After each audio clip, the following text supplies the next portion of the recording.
Hi, I am Anisa Riyaz. Welcome to Glitz Vision USA. तो बात करेंगे झनक की, जिसमें हमने देखा है कि झनक कलकत्ता आ गई है और वहां वो हॉस्पिटल में है, जहां अनिरुद्ध को सिवियर हार्ट अटैक हुआ है और वो उन्हें उठाने की कोशिश कर रही है। और फिर जब ये न्यूज़ छुटौन घर वालों को बताते हैं, तो हमने देखा कि झनक जो है वो छुटौन से कहती है कि हमें उन्हें हर हाल में बचाना है। तो चलें इस पे बात करते हैं।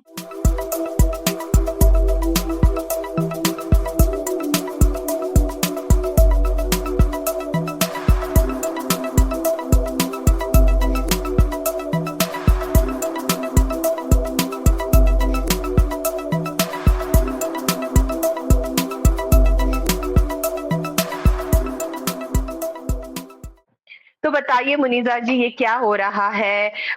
Anirudh has suffered a heart attack, and Janak and Choton are bringing him to the hospital, and things have gotten a very interesting and a very confusing turn लिया है फिलहाल के लिए, अगर आप देखो तो क्या कहोगे आप?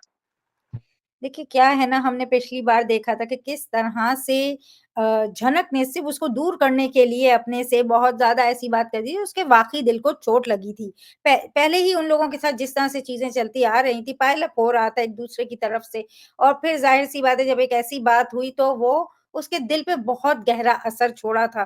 फिर जाने के बाद भी वहाँ घर वालों ने कभी नॉर्मल लेते ही नहीं हैं।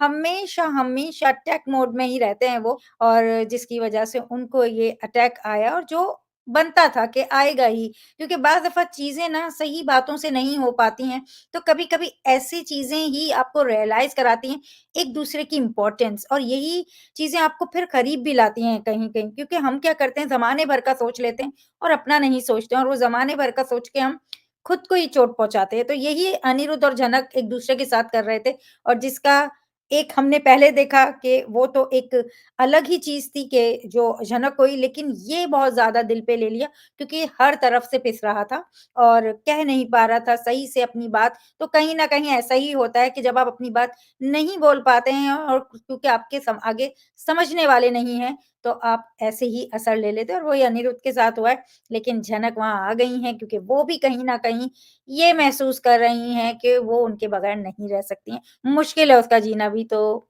देखते हैं क्या होता है। आप बताइए, आप क्या कहोगे?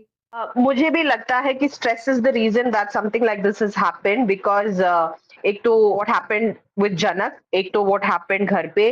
आपने बहुत सही बोला कि uh, इंसान को ना कोई समझने वाला होना चाहिए। It's very shocking that even his own father and mother don't have that kind of a relationship with him where he feels comfortable enough to go and talk to them, tell them his problem, share with them कि उनका दिल कितना टूटा है। माना कि उनका एक झुकाव है अर्शी की तरफ, बट ही इज देयर सन। पहला प्रायोरिटी हमेशा से तो अनिरुद्ध होना चाहिए।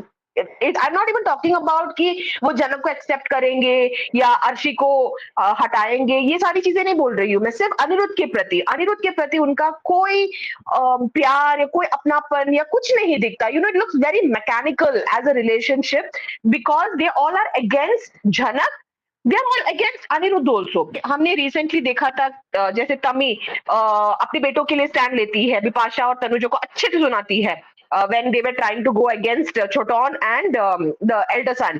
But here, I don't see that kind of अपनापन, एक कंपैशन जो दिखना होता है ना। चलो बाकी मेरा लाडला बेटा, मेरा प्यारा बेटा, वो तो छोड़ो। एक जो नॉर्मल एक कंपैशन जो होता है ना कि मेरे बेटे को हर कोई हर तरफ से बैंड बजा रहा है, एटलीस्ट माँ तो ये करती ही है कि यू नो एक जाके अपने बेटे के सर पे हाथ रखना और बोलना कि क्या हुआ नी, why are you so sad, या बहुत लोगों ने बहुत कुछ सुना दिया क्या बेटा। आई मीन ऐसी कोई जेन्युइन कॉन्वर्सेशन हमको सुनने को मिलता ही नहीं है, दिखना तो छोड़ो। Forget taking stand in front of people, they don't even do it in private. Sometimes you don't have to give a solution, आप सिर्फ सुनो ना, लोगों को वही काफी होता है कि at least my mom came for me, at least my father came for me. वो वाली बात भी यहाँ पे देखने को नहीं मिलती। तो यहाँ पे उनका ऐसा हाल होना ही था वाली बात, ऐसा लग रहा है कि उनको अटैक आया है। जब मैंने वो देखा ना, when I saw the recap, the one thing I felt is कि even this is not going to change anybody in the boss house. मेरा फीलिंग ये था I hope I am wrong, but फिर भी मैं एटलीस्ट 99.9% कॉन्फिडेंटली ये बोल सकती हूँ कि ये जो अनिरुद्ध के साथ हुआ है ना, ये भी नहीं हिलाने वाला बोस फैमिली को। वो आएंगे, जनक को दो चार बातें सुनाएंगे, they will not have any concern और any consideration for Anirudh and how much they have played a part in putting him in the hospital. तो देखते हैं क्या होने वाला है। झनक आई है, यस, हमने देखा छोटा बॉटम देयर, एंड वो कॉल करके बोलता भी है भाउदी को कि you know this is happened, सबको बता दो and all that. So people who are concerned for him has always been there for him and always shown that consideration and love and अपनापन सब उन्होंने दिखाया है। तो देखते हैं क्या होने वाला है, लेट्स सी। बिल्कुल, बिल्कुल और एक बात आपने बहुत सही बोली कि ये लोग के ऊपर कोई असर होने वाला नहीं है। ये वो लोग हैं कि अगर बंदा मर के भी चला जाए ना, तो भी कहेंगे कि इसी की गलती है, हमारी बात सुन लेता तो आज मरता नहीं। ये वो पेरेंट्स हैं, ये वो लोग हैं। तो ये बड़े हार्टलेस पीपल हैं, इनसे कोई उम्मीद ही नहीं है। ये खुद की औलाद को भी पहले तो मुझे लगता ही नहीं है इनकी औलाद है, यानी सच्ची बात है। आई हैव दैट फीलिंग कि कुछ तो गड़बड़ है और क्योंकि ऐसा कोई पेरेंट नहीं होता है। जैसे आपने बोला एक माँ तो डेफ़िनेटली होती ही है, पर बहुत ज़्यादा मैकेनिकल लगता है, ऐसा नहीं लगता है, वो इमोशन नहीं दिखते हैं वहाँ बिल्कुल और देखते हैं क्या होता है एनीवेज़ ये देखने को तो मिलने वाला है हमें बहुत जल्द।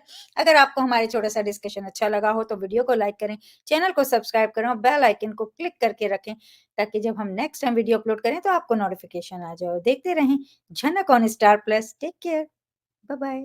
Hi, this is Falak Naz, and you guys are watching me on Glitz Vision USA.